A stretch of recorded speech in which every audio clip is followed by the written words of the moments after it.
Hello everyone, मैं विक्रम एक बार फिर से स्वागत करता हूं आप सबका मेरे YouTube channel get set fix में। दोस्तों, आपने सड़कों पर कई तरह की पैसेंजर कार्स को देखा होगा। कुछ गाड़ियां छोटी होती हैं, कुछ लंबी होती हैं, कुछ बड़े साइज़ की होती हैं।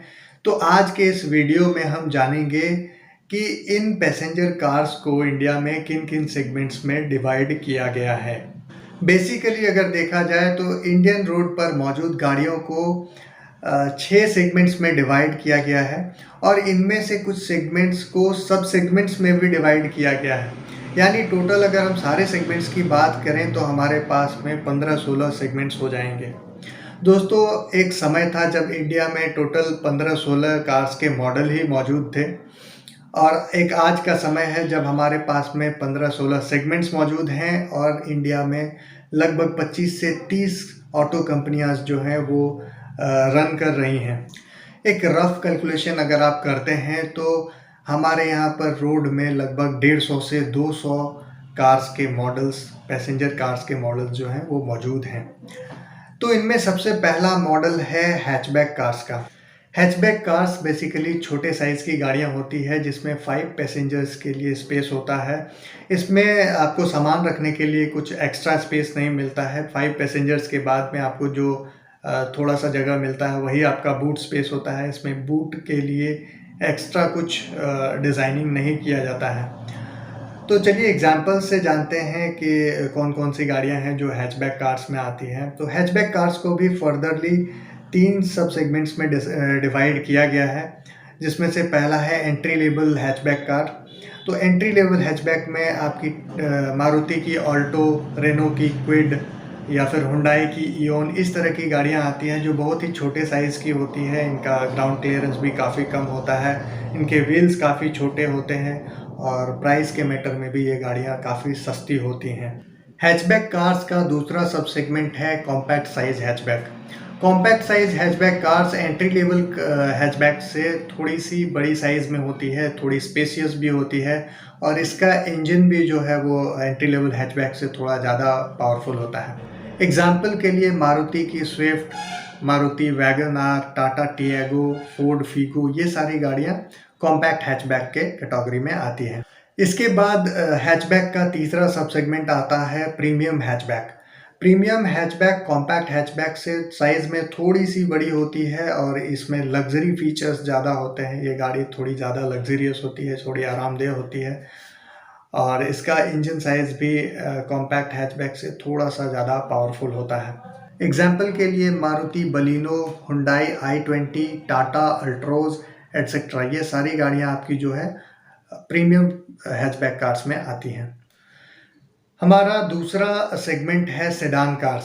सेडान कार्स हैचबैक कार्स से साइज़ में लंबी होती है, इसमें बूट के लिए एक्स्ट्रा स्पेस दिया जाता है और ये गाड़ियाँ हैचबैक कार्स से थोड़ी ज़्यादा स्टेबल होती है रोड के ऊपर में। सेडान्स को भी फर्दर 3 सब सेगमेंट्स में डिवाइड किया गया है, जिसमें सबसे पहला है compact size sedans. Compact sedans को हम एंट्री लेवल सेडान्स भी बोल सकते हैं। ये गाड़ियां सब 4 मीटर साइज़ की होती हैं, यानी कि इनकी लंबाई जो है 4 मीटर से कम होती है, ज़्यादा नहीं हो सकती। एग्जाम्पल के लिए मारुति डिज़ायर है, होंडा की अमेज है या फिर टाटा की टिगोर है, ये सारी गाड़ियाँ कॉम्पैक्ट साइज सेडान्स के कैटेगरी में आती है।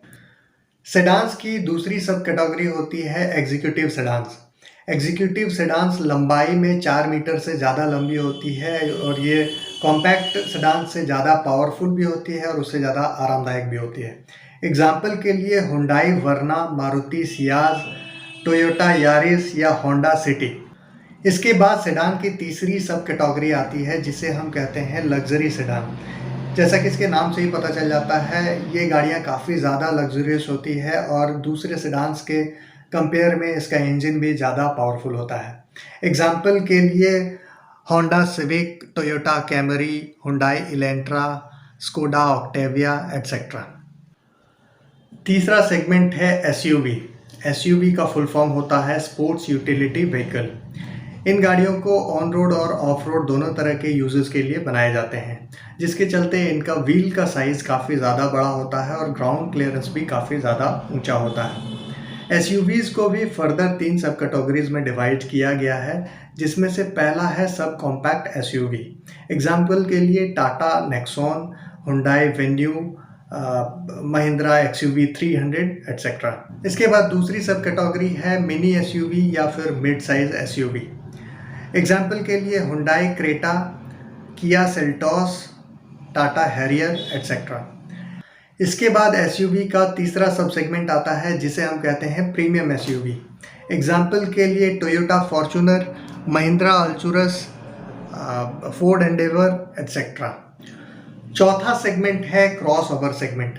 Cross over segment hatchback segment का अपग्रेडेड वर्जन होता है। हैचबैक कार्स की ऊंचाई जब बढ़ा दी जाती है, उसके व्हील साइज को बढ़ा दिया जाता है, यानी कि हैचबैक को जब ऑफ रोडिंग के लायक भी बना दिया जाता है, तब वो क्रॉस ओवर का रूप ले लेता है। एग्जाम्पल के लिए टोयोटा इटियोस क्रॉस या फिर फोर्ड की फ्री स्टाइल, मारुति की एस क्रॉस, ये सारी गाड़ियाँ क्रॉस ओवर के सेगमेंट में आती हैं। पांचवा सेगमेंट है एमयूवी, यानी कि मल्टी यूटिलिटी व्हीकल। कुछ लोग इसे मल्टीपर्पज़ व्हीकल भी बोलते हैं। ये गाड़ियाँ दूसरी गाड़ियों से साइज़ में थोड़ी बड़ी होती है। ये ऑफ रोडिंग के लिए तो नहीं होती, लेकिन इसमें स्पेस ज़्यादा होता है और ये एक्स्ट्रा करिकुलर एक्टिविटीज़ के लिए बहुत ही ज़्यादा यूज़फुल होता है। एग्जाम्पल के लिए रेनो ट्राइवर या फिर मारुति की XL6, मारुति अर्टिगा एटसेट्रा।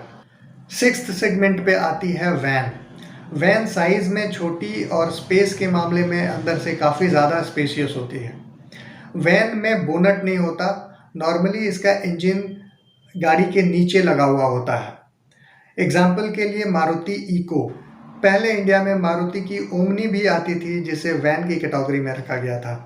दोस्तों, इन 6 कॉमन सेगमेंट्स के अलावे भी कुछ और सेगमेंट्स की गाड़ियां हैं जो इंडियन रोड्स पर मौजूद हैं, जिनके बारे में मैंने आपको नहीं बताया क्योंकि ये गाड़ियां बहुत ज़्यादा कॉमन नहीं हैं। ये कुछ बड़े सिटीज़ में ही आपको नज़र आते हैं। जिस हिसाब से इंडियन रोड्स पर गाड़ियों के नंबर्स बढ़ते जा रहे हैं, मुझे उम्मीद है कि आने वाले 3-4 सालों में 2-4 और सेगमेंट्स हमारे रोड्स पर नज़र आना शुरू हो जाएंगे। तो दोस्तों, कैसा लगा आपको मेरा आज का ये वीडियो? मुझे नीचे कमेंट बॉक्स में कमेंट करके ज़रूर बताएं। वीडियो पसंद आया है तो प्लीज़ इसे लाइक कर दें, चैनल पर नए हैं तो इसे सब्सक्राइब कर लें और बेल आइकन को भी ज़रूर दबा दें ताकि इस तरह के वीडियोज़ के नोटिफिकेशन सबसे पहले आपको मिल सके। मिलते हैं फिर से आपसे नए वीडियो में, तब तक के लिए धन्यवाद।